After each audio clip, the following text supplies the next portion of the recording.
പാറശാലയിലും കോൺഗ്രസിന് റിബൽ സ്ഥാനാർത്ഥി മുൻ എം.എൽ.എ. എ.ടി. ജോർജ് റിബൽ സ്ഥാനാർത്ഥിയായി മത്സരിക്കും. പ്രചാരണ പ്രവർത്തനങ്ങൾ ആരംഭിച്ചു. അഭ്യർത്ഥന നോട്ടീസ് പുറത്തിറക്കി. ഫ്ലെക്സുകളും പോസ്റ്ററുകളും പ്രിന്റ് ചെയ്തു. നൃപൻ ചേരുകയാണ്. നൃപൻ, മറ്റൊരു വിസ്മയം കൂടി വരികയാണ്. എന്തൊക്കെയാണ് വിശദാംശങ്ങൾ? തീർച്ചയായും ഷമ്മി, പാറശാലയിലെ ഉമ്മൻചാണ്ടി സർക്കാരിന്റെ കാലത്ത് അന്നത്തെ പാറശാല സിറ്റിംഗ് എം.എൽ.എ. ആയിരുന്നു. രണ്ടാം തവണ അവിടെ പാറശാലയെ മത്സരിച്ചെങ്കിലും പരാജയപ്പെട്ട കോൺഗ്രസിന്റെ എ വിഭാഗത്തിന്റെ ഒരു പ്രധാനപ്പെട്ട നേതാവ് കൂടിയായിട്ടുള്ള എ.ടി. ജോർജ് അദ്ദേഹം പാറശാലയിൽ റിബൽ സ്ഥാനാർത്ഥിയായി മത്സരിക്കുമെന്നതാണ് അദ്ദേഹം പ്രഖ്യാപിച്ചിട്ടുള്ളത്. മാത്രമല്ല, അദ്ദേഹത്തിന്റെ പേരിൽ നോട്ടീസും ഫ്ലെക്സുകളും പുറത്തിറങ്ങിയിട്ടുണ്ട്. നോട്ടീസിന്റെ അഭ്യർത്ഥനയും പുറത്തിറങ്ങി. പാറശാലയിൽ ഇപ്പോൾ ഈ കെ.സി. വേണുഗോപാലിന്റെ അടുത്ത അനുയായിയും ഒപ്പം തന്നെ KPCCയുടെ സംഘടനാ ചുമതലയുള്ള ജനറൽ സെക്രട്ടറി കൂടിയായിട്ടുള്ള നെയ്യാറ്റിങ്കര സനലാണ് പട്ടികയിലുള്ളത്. അല്പം മണിക്കൂറുകൾക്ക് ശേഷം ദില്ലിയിൽ നിന്ന് പ്രഖ്യാപിക്കുമെന്ന് പറയുന്ന രണ്ടാം ഘട്ട ലിസ്റ്റിൽ പാറശാലയിൽ ഉള്ളത് നെയ്യാറ്റിങ്കര സനലാണ്.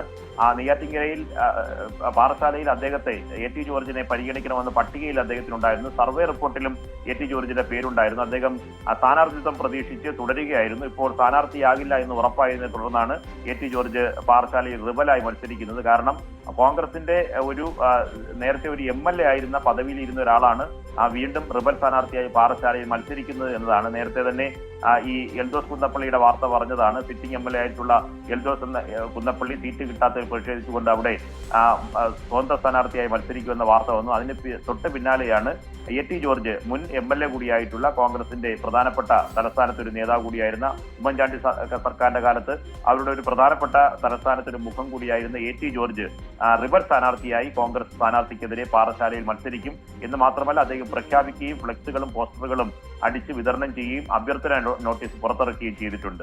ഷമ്മി, നൃപൻ, ഈ എ.ടി. ജോർജ് അത്യാവശ്യം ജനസ്വാധീനവും ജനകീയ ബന്ധവും ഒക്കെ ഉണ്ടായിരുന്ന ഒരു നേതാവാണ്, അറിയപ്പെടുന്ന ഒരു നേതാവാണ്. അദ്ദേഹം ഈ സീറ്റ് ലഭിക്കാത്തത് കൊണ്ടാണോ ഇത്തരത്തിൽ ഒരു റിബലായി മത്സരിക്കാൻ തീരുമാനിച്ചിരിക്കുന്നത്? അതോ കോൺഗ്രസിലെ ആഭ്യന്തര പ്രശ്നങ്ങൾ മറ്റെന്തെങ്കിലും ഉണ്ടോ? തീർച്ചയായും ഇപ്പോഴുള്ള പ്രകോപനത്തിന് കാരണം അദ്ദേഹത്തിന് സീറ്റ് നിഷേധിച്ചു എന്ന കാരണം തന്നെയാണ്. നേരത്തെ ഷമ്മി സൂചിപ്പിച്ചതുപോലെ പാറശാല പ്രദേശത്തൊക്കെ പാറശാല നെയ്യാറ്റിങ്കര മണ്ഡലങ്ങളിൽ നല്ല സ്വാധീനമുള്ള ഒരു നേതാവായിരുന്നു എ.ടി. ജോർജ്. അന്ന് ഉമ്മൻചാണ്ടി മന്ത്രിസഭയുള്ളപ്പോൾ അവിടുത്തെ സംഘടനാ പ്രവർത്തനങ്ങൾക്കെല്ലാം നിയന്ത്രണം നൽകിയിട്ടുള്ള തെക്കൻ മലയോര മേഖലകളിൽ ശക്തമായ സ്വാധീനം ചെലുത്തിയ ഒരു നേതാവായിരുന്നു.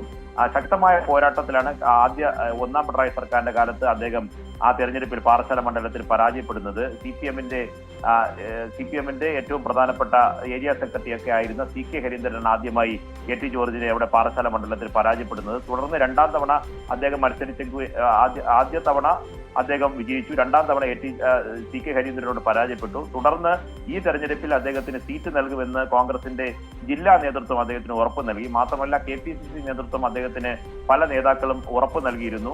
ഒപ്പം അദ്ദേഹത്തിന്റെ ഈ സർവേ റിപ്പോർട്ടിലും ഒപ്പം തന്നെ പരിഗണിക്കപ്പെട്ട 3 പേരിലും എ.ടി. ജോർജിന്റെ പേരുണ്ടായിരുന്നു. അദ്ദേഹത്തിന് പാറശാല മണ്ഡലത്തിന് മാത്രമാണ് പരിഗണിക്കപ്പെട്ടിരുന്നത്. പക്ഷേ എ.ടി. ജോർജിന് ഇപ്പോൾ സീറ്റില്ല.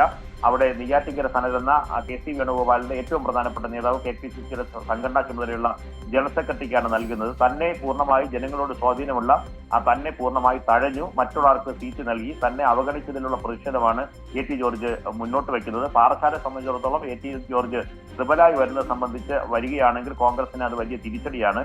നിലവിൽ KPCC ജനറൽ സെക്രട്ടറി, സംഘടനാ ചുമതലയുള്ള ജനറൽ സെക്രട്ടറിക്ക് തന്നെ വലിയ തരത്തിലുള്ള ഭീഷണിയായി കോൺഗ്രസിന്റെ ഒരു മുൻ എം.എൽ.എ. മത്സര രംഗത്ത് വരുന്നു എന്നതാണ് അതിന്റെ ഏറ്റവും പ്രധാനപ്പെട്ട രാഷ്ട്രീയ പ്രാധാന്യം. തീർച്ചയായും നൃപനാണ് വിശദാംശങ്ങൾ നൽകിയത്.